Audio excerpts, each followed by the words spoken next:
서울에서 부산으로 이어지는 영남길. 전략적 요충지 한가운데 자리한 안성 죽주산성. 이곳은 삼국시대부터 군사요새였습니다. 안성시 죽산면 비봉산 동쪽 능선에 위치하며 비봉산에 막혀있는 서쪽을 제외한 다른 쪽은 원거리까지 조망됩니다. 삼국시대에 처음 축조되었으며 몽고 침략과 임진왜란 때 각각 보수와 재축성을 거쳤습니다.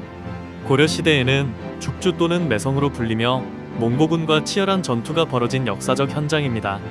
성은 내성, 중성, 외성의 3중 구조로 이루어져 있습니다. 외성만 원형이 대부분 남아 있습니다.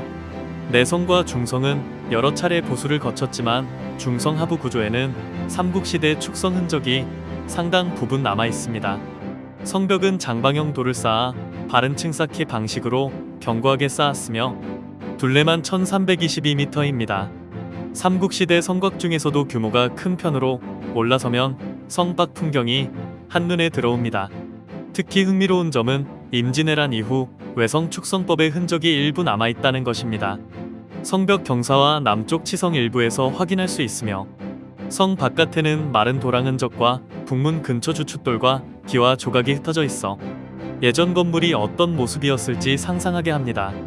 역사적 전투도 빼놓을 수 없습니다.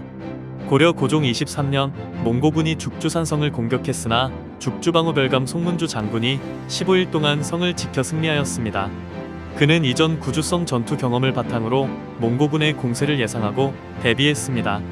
몽고군이 성을 포위하고 식수가 바닥나기를 기다리자 장군은 연못에서 잉어를 잡아 일부러 적에게 보내며 멀리서 왔으니 배가 고플 터 이 물고기로 군량을 삼아라라고 했습니다.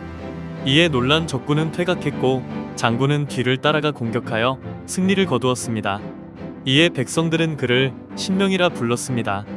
발굴 조사 결과 성안 평탄지에는 신라시대 집수시설 6기와 조선시대 집수시설 2기가 발견됐습니다. 이것은 예로부터 죽주산성이 물이 풍부한 곳이었음을 보여주는 것입니다. 조선시대에도 임진왜란 때 변희중, 황진 장군의 부대가 이 산성에서 싸워 승리했습니다.